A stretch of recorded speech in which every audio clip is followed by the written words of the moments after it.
24. But prove yourselves doers of the word and not merely hearers who delude themselves. For if anyone is a hearer of the word and not a doer, he is like a man who looks at his natural face in a mirror. And for once he has looked at himself, has gone away, and he's immediately forgotten what kind of person he was. Notice this terminology in James. We're not going back, backtracking to that. But notice the terminology of comparing the word to a mirror and not just seeing the image of what he looked like, but what kind of man he was, and forgetting about that. There's depth there. So Jonah, I said last week, is not so much a book that I read, but a book that reads me. And that's how I want us to see this, okay? So we talked about that last week. The other main thing, we're going to look at so many things, but ultimately, the nature of God, it's the nature of God that I want you to catch, okay? And how he reveals himself to us. So before we start, I want Joe to show this really quick little video, just to get us kicked off. What's up, fam? Jonah here. So, God said, go to Nineveh. Yeah, hard pass. We're running. Wish me luck. Just booked a one-way trip. Destination, not Nineveh. Let's see if this works. Okay, so apparently there's a huge storm up top. Me, I'm vibing down here. Nap game strong. Hit subscribe for more travel updates. So, turns out this storm, kind of my fault. Should I just jump? Well, booked a trip to Tarshish. Now I'm getting unbooked. Overboard we go, I guess. See ya. Sup, fam? Jonah here. So, All right. God said, go to... There's more to it, but that was if Jonah had a cell phone and was able to. Obviously, we're starting in chapter 1 today. We're going to read the entire chapter. Here's what I'd like to do. I want us to pay attention to 3 threads, or what I'm calling natures. Natures of grace. I want us to notice natures of sin and natures of our relationships, both to ourselves and to God. These are going to be 3 things, nuggets, if you will, that we want to pull out as we're reading through. The way I want to do it is, how has anybody here ever used one of those metal detectors on the beach? You ever see those? Anybody ever done that? Yeah. And so I want to think like that, where you can't go too fast. You got to kind of move across. If you ever watched an archaeologist and they're in a dig and they found some stuff, have you ever noticed that their biggest tool is like a brush? They're not just like digging away. They're like, they're lightly, and what they're looking for is precious stuff. Archaeology, obviously looking for artifacts and things like that. If we're mining for gold, I want to mine Job this morning. Does that make sense? We're going to look at chapter 1. Chapter 2 this week will be more about the substance of the message of chapter 2, more than mining it, because you're going to see it's just almost just the entire thing's a prayer. And we're going to look at that. This, though, is such a bulk part of the story that I want to mine it for gold, for nuggets. So you're going to hear me say, we found a nugget of grace, or here's a nugget for sin, or here's a nugget for a relationship, and I just want you to kind of collect them like we're all on the beach trying to find cool stuff, okay? That's how we're going to attack it this morning. There's so much there. Remember, what I really want is for us to really see God revealing himself. Let me just say this as we're looking for the nature of grace. Remember, Jonah is very satirical. This is a narrative that I mentioned last week that a lot of scholars wonder at whether this is a historical narrative, just like what really happened, or if this is more of a historical parable, that it doesn't matter if it happened. And that's simply because of the way this is written. This is written incredibly.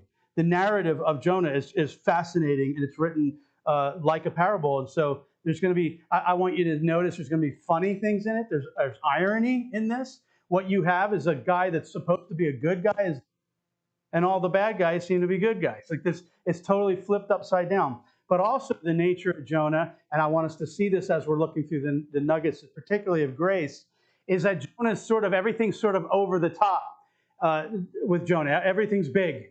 The idea of things being big or huge is mentioned I forget how many times, 10 or 12 times. The city of Nineveh, the huge, great city. greatness, bigness, all this kind of stuff. The fish obviously had to be big enough to swallow a man, all that kind of stuff. And isn't it fascinating that if I'm right, and this is a book about grace, doesn't it only make sense that it would be over the top? Because grace is over the top. I want us to catch that. The nature of sin. I just want to understand that as we start to understand grace, we got to deal with sin. Because grace, where sin abounds, grace abounds even more. We're going to look at that too. But we've got to deal with that. And the natures of sin, sometimes we're not willing to look at those things, and we need to. If this is going to be a mirror, we need to notice those things. And it's not going to feel so good. There's times in Jonah's not such a feel-good book, but we're going to have to look at those things. If you remember last week, I said that, it almost seems like Jonah's running for his life. Remember we said this, but he wasn't running for his life. He was running from life. And we're going to look at that, and the nature of sin does that. The nature of sin often does that. And then our relationship with God. I'm going to make a case as we go, so give me a chance, as we go, that I believe Jonah's relationship to God, I do believe he had a relationship to God. I said this a little bit last week, but his relationship was more pharisaical, it was more legalistic, it was more text smart than it was genuine or sincere or intimate. And that makes me nervous because, it just does, because I see that in myself as I let this examine me. Okay? So, for the purpose of what we're looking for, I made it a little bit bigger. I'm going to leave this slide up as we go, and we're going to just try to draw nuggets out, okay? So hopefully you've got your Bibles or you've got your phones or whatever. You can take notes as you find nuggets. We can talk about the nuggets I found, but here we go. Is everybody ready? Okay? Jonah 1. We will get through it today, so don't worry about that. And then we'll just have a couple wrap-up conclusion things at the end, okay? Here we go. Jonah 1:1.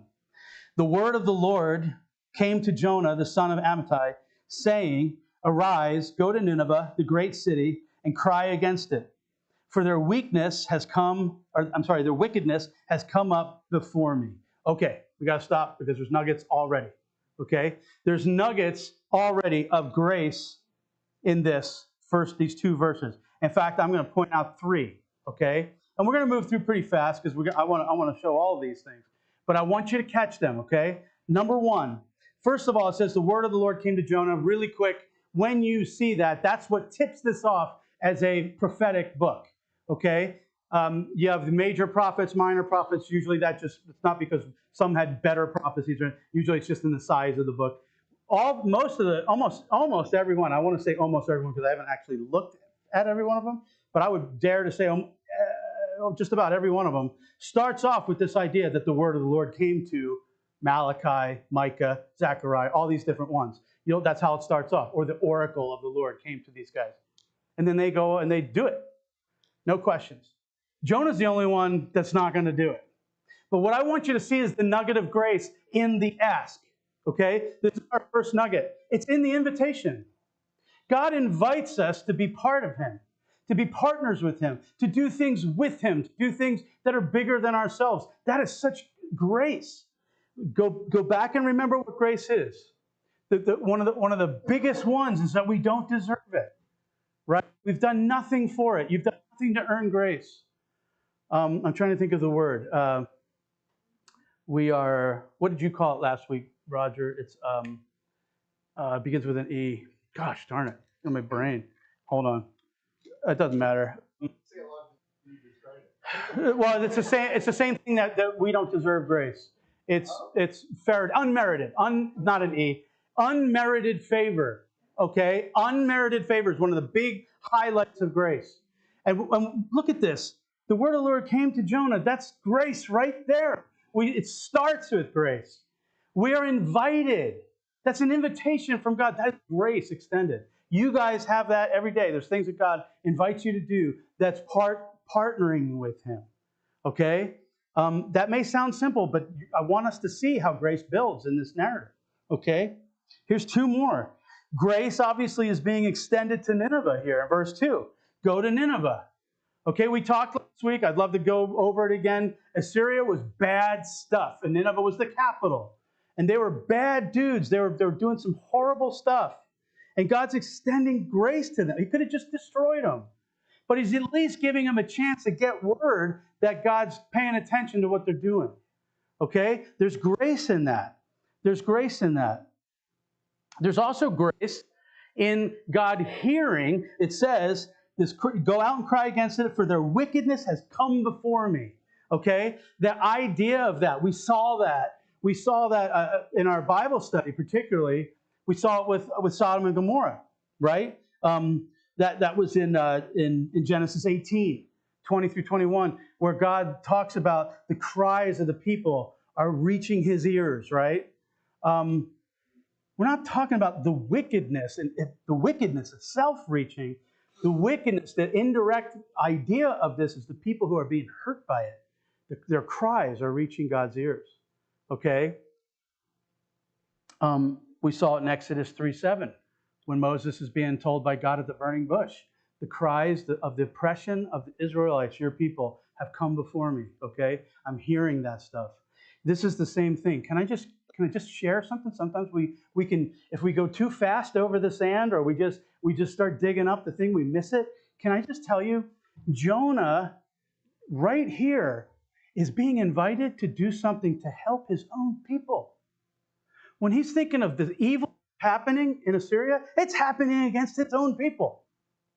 So this grace should help all of that out, but Jonah, he's taken off. Okay? All right, let's keep moving. There's 3 nuggets of grace right there in the first two verses. Now, it's not all going to be like that. That's not how slow we're going to go, but there's just a lot right off the get. Verse 3, but Jonah, here we go. But Jonah rose up to flee to Tarshish. That's a fun word to say, by the way. If you're ever bored, just say Tarshish. From the presence of the Lord. So he went down to Joppa, found a ship which was going to Tarshish, paid the fare, and went down into it to go with them to Tarshish from the presence of the Lord.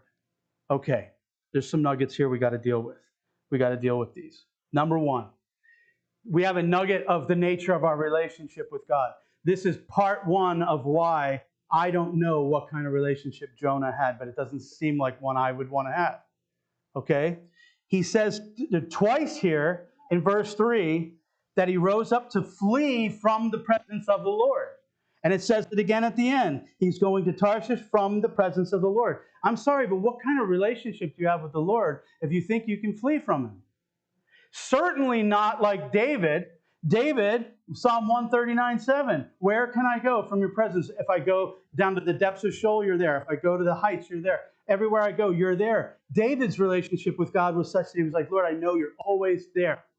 You're always there. What kind of relationship do you have with the Lord if you think you can flee from that? I don't know. I'm just throwing it out there that something's not right here. Something's off in the relationship. It's worth it to ask yourself those questions. Do I feel like sometimes I just need to get away from God? Maybe I do this thing every day. Maybe I do this thing once a week. Maybe I do, and I kind of need God to not be part of that. Just a question you could ask yourself. Let me just stretch that out just a little bit further. Something that I've been kind of convicted to kind of change the way I think a little bit. I was listening to Graham Cook on Thursday, and he was talking about the presence of God, and he had me do a little bit of not a full-on reversal, but just a little bit of a twist or change in the way I pray for things. You ever have that where you're praying for something and then somebody suggests something, you go, ooh, I think I'm going to pray like that a little bit more. That sounds more wise. That's what happened when I was listening to Graham Cook. I'm not saying he's perfectly right about it. I don't know, but it sure sounds good to me, okay? But one of the things he was talking about was the presence of God. And I'm not going to get it perfectly quoted, but basically he was saying, I really don't understand this idea of chasing after the presence of God or to go after God. I don't really understand going after the presence of God. And I've prayed that. So it got my ears. I was like, oh, okay, I've prayed that. I've prayed to chase after God.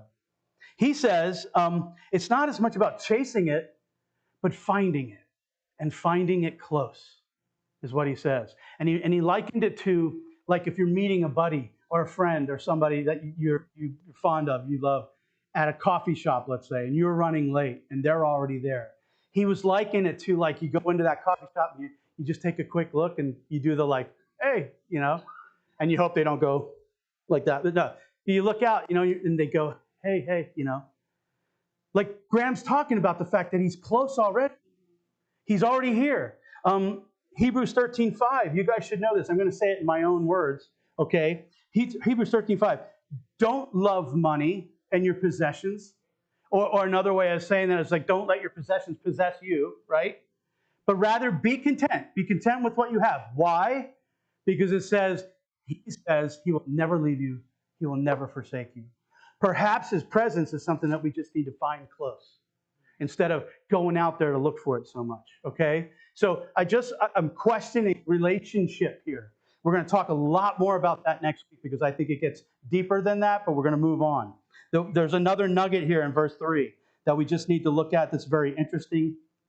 Sin has this way of going down. Did you notice, like, he goes down to Joppa, he goes down into the ship. We're going to see later that he goes down when he lays down. It's interesting in this narrative. I think the author is trying to tell us sin has this way of going down. Very, very fascinating. Another quick nature of sin thing. This is something Tim Keller says that I think is really just another little nugget of wisdom about sin and the nature of sin. He says, there's always going to be a boat for you when you're running. There's always going to be something offered to you, and it isn't by God. Don't mistake the boat for blessing. We're going to see, I don't believe that God blesses sin. But often sin will make it easy for you. And certainly there was a boat for him. Let's move on, verse 4. And then the Lord hurled a great wind on the sea, and there was a great storm on the sea, so that the ship was about to break up. And then the sailors became afraid, and every man cried to his God. And they threw, by the way, notice that, cried to his God. These guys are pagan sailors. And they threw the cargo, which was in the ship, that's still in the ship, into the sea to lighten it for him. But Jonah had gone below into the hold of the ship. Again, down, he goes down, lays down, and falls asleep. I want us to notice a couple things here really quick. First of all, let's notice the nugget. Let's grab this nugget of sin, the nature of sin here. Sin is often the most comfortable place to be. Sin is often extremely comfortable. The problem with sin is how toxic it is, how it creates in us things we don't even want it to be. I want you to think about that for a minute. What it started creating in Jonah was apathy and indifference. Maybe still having some hatred for the Syrians or Nineveh. But here, how do you sleep on a boat knowing you're running from the possibility of being able to help your own brothers and sisters that are being persecuted in another land? How do you sleep like that? Sin can cause apathy and indifference. Why? Because sin is so enveloped in our what we talked about with James in all of our selfish ambition. This is my bubble. I'm comfortable here. Don't make me go outside of that. That's sin does. It's doing it again, Joe, huh? Real quick, there's a couple nuggets of grace. Nuggets of grace in 4 and 5. We need to see this. This is huge. Okay, I want you to see this. I want you to remember it with a cute saying. I don't like cute sayings, but I seem to always come up with them. There's grace in the chase. There's grace in the chase. There's grace here in that Jonah doesn't just get to go away. God comes after him. Okay, I want you to see that. God, in his grace, Jonah doesn't deserve it, but God's coming after him. He's coming after us. Grace in the chase. There's also grace in the storm. There's grace in a storm. None of us want to hear that, because if we could, we would say, Lord, how's about no more storms for the rest of my life, right? How about I learned enough, I've been through enough trials, I get them, understand trials, but how about we're done with them for now, right? I mean, if I'm honest with my prayers, I'm kind of going, I think I learned enough, right, Lord? I'm good. I'm good. No more trials, no more storms, right? And storms don't always come when you're in sin, but I'll tell you what, if you belong to him and you are outside of his blessing, you're doing something he's not obligated to bless your sin. And often there's grace in the chase and in the storm because he's coming after you and going to make things difficult. And it's only because he loves you. It's only because he loves you. It's his grace. There's grace in our storms. There's grace in our storms. Grace for Jonah personally, and still this overriding grace for Nineveh. No. I got a plan for Nineveh, and you're part of it, bro. And you're not getting away. There's still that grace for Nineveh that's still there. Can I just tell you? Some of you, like, there's almost a part of you that would go, boy, I almost would rather God just leave me alone then, you know? But I feel like that's the scariest place there could possibly be. The scariest place. Well, Pastor Dan, does God leave you alone? Well, it does say in Romans 1:24 that he gave them over to their sins. God, never. Man, come after me. Throw a storm my way. Throw a hurdle my way. Don't just let me go. Don't just let me go. It's the storms of grace. Grace in the chase. Let's move on. Verse 6. So the captain approached him and said, how is it that you are sleeping? Where did we hear that before? Remember when Jesus was asleep in the boat? How can you be sleeping? Only this is for a totally different thing. This is, he's got apathy. Jesus, by the way, he was just God. He was like, I'm not afraid of storms like you guys are.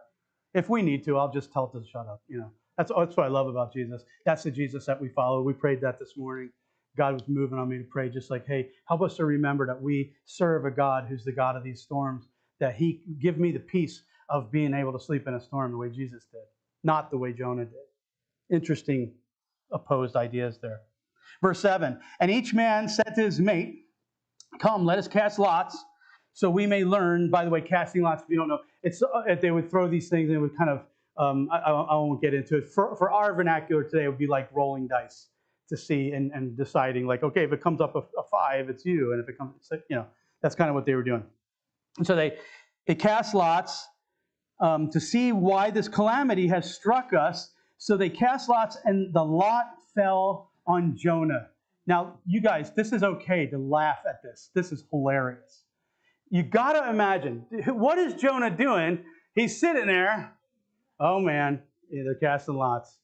And it falls on him. There has to have been that, like, oh, man, oh, boy. No. First of all, why even let him cast the lots? That's where and to me, it's a slight proof that he actually run from God. Because if you know you can't run from God, but you're just kind of in sin, as soon as you start going, just be like, guys, it's he lets them cast lots. He's like, I hope God's not following me. But then there's grace. There's grace even in this. There's grace even in this. Because God lets it fall on him, as if to say, I'm still with you, Jonah. I'm still right here. Really fascinating. Really fascinating. And so right away they start questioning Jonah. Of course they would, right? Then they said to him, tell us now, on whose account has this calamity struck us? What is your occupation, and where do you come from? What is your country, and what kind of people are you? And then so Jonah says this, and he says to them, I'm a Hebrew, and I fear the Lord God of heaven, who made the sea and dry land. And in my notes, I have fear, really? Obviously not enough to obey. And this is a relational nugget. What kind of relationship do you have? Is this just in name? You're able to just say, I fear this Lord, blah, blah, blah. He's sort of my God. I'm an Israelite. I know this God. Like, what is he saying here? I'm not going to even try to dig it out to say if he's being genuine or not genuine. He seems to know some terms. But I can say that this is an interesting thing here. Isn't it a little suspect that he fears the Lord? It reminds me, guys, that there's two types of fear, probably more than that, but for a Christian, for us, I feel like there's two types of fear, and I want to state this to let you wrestle over it. I'm not going to make any profound statements about this, but you should wrestle over this. There's a fear that keeps us on the right side, that keeps us obeying. And unfortunately, we don't necessarily follow that very well. Two, there's a fear after you realize you're on the wrong side, right? And you're scared. See how there's these two different fears. Now, I'm going to say that both of those things on their own and radically, those two things are not a good way to live your life as far as being scared enough to obey. God doesn't want you to be like, oh, okay, right? And being completely scared after you've done something wrong to be like, oh, I've blown it, I'm done. God doesn't want you there. But I would say there's a healthy idea of wrestling with the fact that most Christians don't have either of those.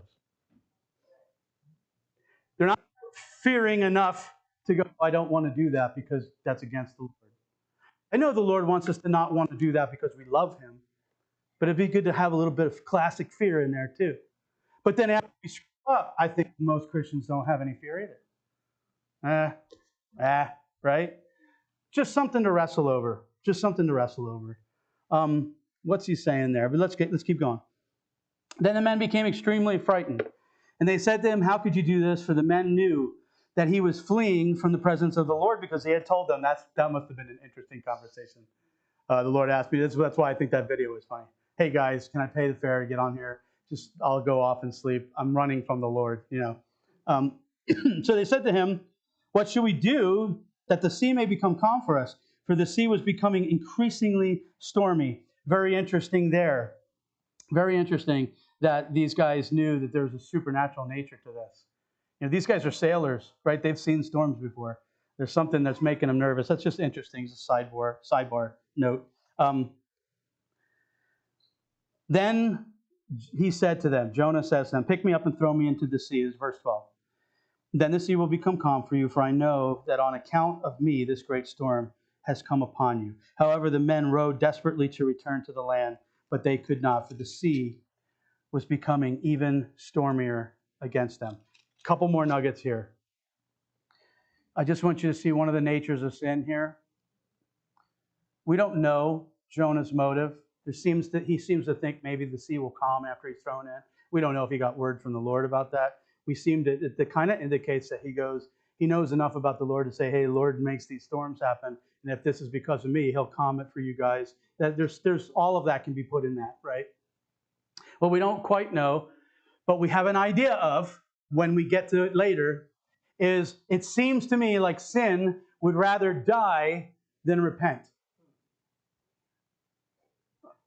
I think he's saying, throw me in, I'd rather just die.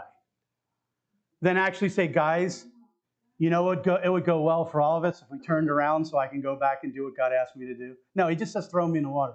Now, well, Pastor Dan, how can you read into his mind that he wants to die? Because he's going to say that in chapter 4. Chapter 4, he's going to just say, just kill me. He's going to say it a couple times. He's got this wish to do that as opposed to just doing what the Lord asked him to do. Really fascinating. Really fascinating. But then there's also, I want you to see that this grace that's part of the storm, if the storm is meant to represent grace, again, I love the fact that it says it's becoming even stormier. The idea of as sin increases, grace increases. This idea here that like the storm increases, if it's taking on the character of grace, I love that it increases. It's just a little side thing on the narrative of this. We're almost done this chapter, and then we'll conclude with some thoughts. Then they called to the Lord and said, we earnestly pray, O Lord, do not let us perish on account of this man's life, and do not put innocent blood on us. For thou, O Lord, hast done as thou pleased. And so they picked up Jonah, threw him into the sea, and the sea stopped raging. I want you to see real quick the grace in God's listening to sailors who were praying to pagan gods just earlier. That it shows that God will listen to somebody even if they don't have all of their theology in a row. You see what I'm saying? There's grace in that. I love the grace in that. They throw them in, and there's grace in the fact that the storm stops. There's grace in the fact that they begin to worship. They begin to worship. It says in verse 16, then the men feared the Lord greatly, and they offered a sacrifice to the Lord and made vows. That's an interesting statement there. Made vows, as if to say, you're our God now. There's a revival that happens here, even in the midst of rebellion. That's grace. That's grace. That's God going, okay, this isn't the ideal situation, but I'm gonna pull grace out of it. That's why I'm belaboring to pull these nuggets of grace all through this. I want you to see it. It's grace all over. All over. 17. Lord appointed swallow Jonah, and Jonah was in the stomach for the fish 3 days. And that's where we'll take it up next week. Okay, so let's just wrap up a couple things here. Couple more things to say just about this, and then we'll finish. Okay, I love this narrative. I love the fact that sin, and I'm not trying to be funny here, although I'm maybe trying to be a little funny. Sin is quite literally swallowed up in grace, the way Jonah gets swallowed up. In fact, look at this slide I made. That's to help you remember. Kind of cool? See where sin is? Okay. And it's just meant to be cute. It's meant to be cute. But look, this isn't a cute thing. There's grace in the fact that God, let's look at this slide, that all of God's invitations depart with him. All of his interventions, often in the storms, all of his promises. Like Hebrews 13:5, that's the one where he said, I will never leave you, I'll never forsake you. You guys know off the top of your head what Romans 3:31 through 39 says? Or the gist of that? Can anybody remember? You verse people? Yes, that's where he says, nothing shall separate us from the love of Christ. Nothing. And he goes to list all kinds of things it might try, right? Those are promises. All of those things are wrapped up in his grace. And it's bigger, more vast, more consuming, more powerful than we even know. That's what I want you to start catching. It's all over the place. It's all over the place. You kind of can't get away from it. And so I gave you guys questions. It's in the bulletin just to help you. We're not going to ask them now. I'll just remind you of them. It's safe to like kind of look at it as we view this like a mirror looking at ourselves, right? Holding up the mirror like in James 1:22. It's fair to say, how might I miss grace? How might I miss it? How might I miss or having a relationship with the Lord? That we're going to talk extensively next week about. How might my perspective be off? How might I not see what God's seeing, right? Those are fair questions to ask yourself as we go through this study. But let's wrap it up by these three things. One, as we catch grace more, I want us to see why we're talking about it so much. As we embrace grace more, here's what it will do. These three things. It will foster humility. It naturally produces in us humility as we start to see grace that's spread out for everybody, including ourselves. Okay? It just naturally does that. Okay? That's what it should do. And that's what we talked about in our James talk. Okay? So this is hitching to that. But it also will foster, it fosters more trust, more thankful contentness towards the Lord. It fosters that. Why? Because we're able to kind of go, look, I don't know what he's doing. I don't understand what he's doing. I don't understand what he's doing with me. I don't understand what he's doing with them. I don't understand what he's doing with those people over there. But I can bet that it's bathed in grace. I know my Lord enough to know that whatever he's doing, especially with the stuff that I don't quite get, like Jonah, wondering why is God even giving Nineveh even a word? Not knowing it's okay, because we can know our Lord bathes everything he does in grace. He just does. He just does. Jonah is a book that's going to show us that in spades all the way up to the very end, to the very last verse. Is going to be like, look how much grace I have. And we need to catch it because it does these things. But let me take a moment. This is where I might run just a smidge over, but this is so important. It also, grace should open up the door that much wider to him, to be part of him. Here's why I need to take a moment with this one. I've been talking to so many people lately who are so broken. So broken. And can I just say, the last conversation I just had, their brokenness comes from things that should have never happened to them when they were a little kid. And when you're that small, you begin to mold and shape your world around that thing that happened. You begin to build walls. You begin to say, that's never going to happen to me again. Or I'm never going to be that person. I'm never going to show that person. I'm so broken, I don't know what to do with it. But what I do know is that's going to get pushed way back. And nobody's ever going to see that. I can't let it be seen, so I'm going to build walls around it. As a little kid, you learn to do that. And so as you grow, you just do it more and more as you go through high school, as you go through college, all these things. It's like your wall just gets thicker and thicker and thicker. And what you're really doing is you're just learning how to wear costumes and masks for everybody. And you're not a terrible person for that. You were the one that got broken in the first place by somebody else's awfulness, right? But I see all the time that it's just like they get to be an adult and they don't understand, why can't I seem to maintain relationships with people? Why do I blow up at these weird times? Why do I say these things at weird times? It's because this brokenness that they've kind of pushed away has become part of their life, so to speak, in these little areas. You guys all know. You guys know how it works out. And so the problem is, man, here's where it really becomes a problem, is when you bring it into a marriage. And you're with somebody who becomes flesh with you, and they pick all that stuff up, and they don't even know what they're picking up because they just became with you. Suddenly, hurts are their hurts, and they don't even know what they are. Suddenly, happen between couples.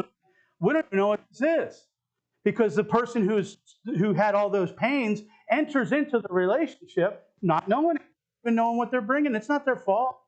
I'm talking with someone right now who's probably going to get a divorce because of that stuff. And it's not anything anybody did. They actually still love each other. But there's so much pain brought into it. Here's the other scary thing. Those masks that we learn to wear for people and for relationships, we wear them in church too. Because we come to church and we got to go, I got to be such and such a person. Everybody smiles at me a little better when I'm like that. Everybody gives me hugs. I like coming to church feeling like I need prayer every week. I don't like being broken every week. All these other people seem so happy all the time. I don't want to, it's really hard to be part of. So I'll put my happy face mask on and I'll try to be part of that too. That gets really old. That gets really old because after a while, you're not being the real person. And then you're wondering why God isn't really. God has a right to say, who do you want me to speak to? The mask you're wearing or you? Right? Yeah, I don't know who you, because you to this is Spider-Man or whatever, like I'm just kind of joking, but like that's the kind of stuff that we wear.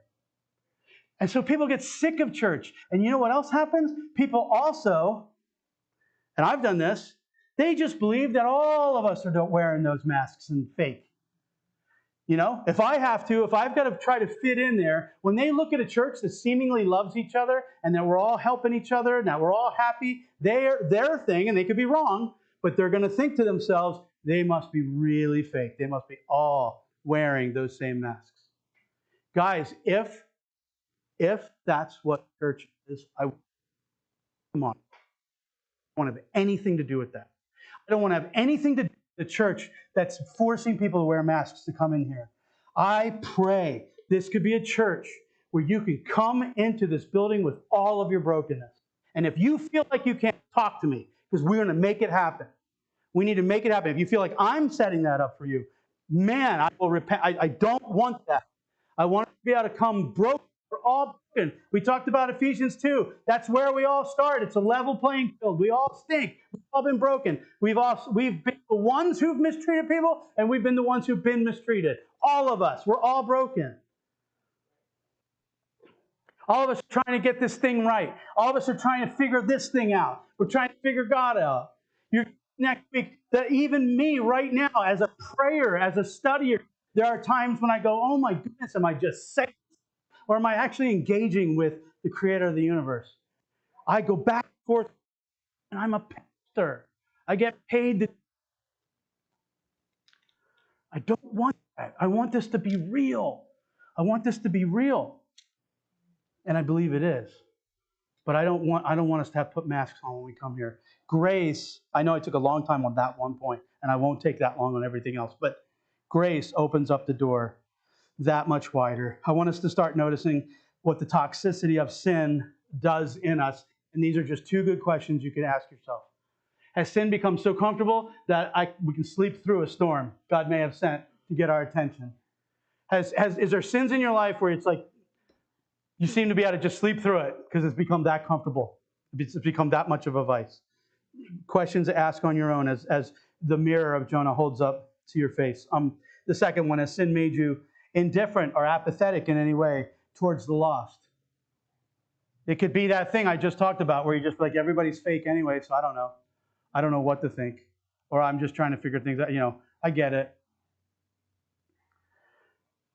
But these natures of sin cause such toxicity. I want us to deal with that. And here's the last one. And this is what we'll look at more next week, so I won't spend much time. As we look at more relational stuff and at things about his presence, can you hear his invite to be closer today? That he is actually close. Can you find him close? If that's something you struggle with, let's deal with that. Like let's pray for that. Let's let's find him close. Because I can tell you he is here today. He's here. He's here. Maybe you feel like you have to chase after him because you did the Jonah thing and you're the one that ran really far. That's why I wanted you to see that he still chases you. You don't get far. In other words, you may feel like you've run for miles. Anybody ever see that meme that's like, no, forget it. I won't go into that. But you may feel like you've run miles and miles away from him, and you're just like, okay, did I run far enough? And you turn around and he's right there. That's what you need to find. That's what you need to find, that he's close. And then we need to, can we do less striving and more resting in it? I want you guys to be able to rest in his presence. And I fear that at times, church becomes a place where you got to, like I said, you got to put your best on, you got to put your masks on, you got to do all that kind of stuff. That's not resting, and you guys know that. You guys know that that's not resting. I want to come here and rest in his presence, knowing it's here. Next week, we're going to talk about, because chapter 2 is all about what Jonah does while he's in the belly of a fish. Okay? And he's going to offer up prayers. And I want to take a look at prayer and relationship and all of that as we look at those prayers of Jonah. Because I'm telling you right now, I still believe that Jonah just wasn't quite getting the relationship with God. And we're going to see that, I think. And I want to be the opposite. I want to learn to be the opposite. I'm still learning. Okay, we'll talk about that next week. Okay, so let's pray. I'm going to pray mainly this morning for that closeness, that you will all feel that I'll feel it. Let's agree in prayer. Okay, with that, Father. Well, boy, you know me. I mean, you know, we've been together for a long time, Lord, and you know the times when I have been able to be sincere and on my face before you, and you know the times where I've painted a smile on my face and pretended. You know all those things, Lord. And the thing that I've, if there's something that rises to the surface that I'm learning more and more, Lord, is that you've loved me through all of that. You've always been there, and you've always loved me, and your grace just keeps getting bigger. Just when I think I get your grace, I see how much bigger it actually is. And stories like this that we're reading, it's so clear. Lord, so you know my prayer. You know the prayer of my heart before I even pray it, but I'm going to pray it. That's all I want for everybody in this room. Lord, I want for everybody in this room to know your closeness and not fear it, to know that you're coming with amazing, amazing grace, compassion, that you abound in love and kindness, Lord, that you're slow to anger, all of those things that you are. Father, I just want us to know that, not just know of it, but really know it. And I can't make that happen. And really, none of us can just make it happen. So, Lord, will you, in this next time we have for the rest of today and this week and all, until we start talking about it more next week, Lord, will you just begin to soften our hearts to how close you are, how much you love us, how much grace you have for each one of us, even in the midst of our running, of our sin, of our brokenness. Lord, you only want to open up our hearts to our brokenness, not to make us feel worse, but to bring grace to that area. And we need that. We need it. Before everybody opens up their eyes, I just want you to think to yourself. Keep your eyes closed for a second. I just want you to think to yourself, just for a moment, of those places in your heart that are broken, or may have been broken, or just maybe there's something that you've been working on for years. And I want you just to think about it for a second, that that's something that you really don't open up to people, because people haven't earned the right to see that part of you, because for the most part, people either judge you or they don't get it or whatever. Just think of some of those things in your heart right now. And I just want you to see yourself giving God a chance by opening it up to him and realizing that he only wants to see it, not to judge you, not to point fingers at it, but literally to bring his grace into it. That he wants to bring his grace into it. And that's where healing starts. And trust me, what I'm asking you to do is very difficult, because in some cases, we don't even know where we put those doors up. And so we can ask the Lord for those too. Just take a second. As those things pop up, I just want to pray over them. Father, as those things pop up in our minds right now, I know it's not like a magical wand. Some of these things took many years to build up. And some of our pains are just so much that we cannot possibly imagine opening the door to them again. Help us trust you. Help us trust you. Because the thing is, you already know about them. That's the thing. That's the thing, is you already know about them. So us keeping that wall between us and you is more about us keeping ourselves out than it is keeping you out. Because you already know. You already know. Lord, will you heal those areas right now, Lord? Will you begin to touch those areas? Will you begin to show yourself faithful, that you're not here to hurt us, Lord, that you are here to start healing those areas? That's all I can pray. I don't know how to pray for it in any other way, Lord, except that. We open up those things to you, not trusting anybody else in the world to be able to see them. But we trust you, or at least we're trying. We're trying to trust you. Bring your healing to those areas, Lord. Bring your healing, please, God. For the rest of this day, Lord, I just ask you to bless these guys, whatever they're doing for the rest of the day and this week, Lord. Help us to just know your grace more and more and more as we go out into this world and try to be the hands and feet of Jesus to other people who need to hear and see that grace and the peace that it brings. Lord, help us to do that. Amen? Amen. You guys have an amazing day. We do have food back there if you're staying.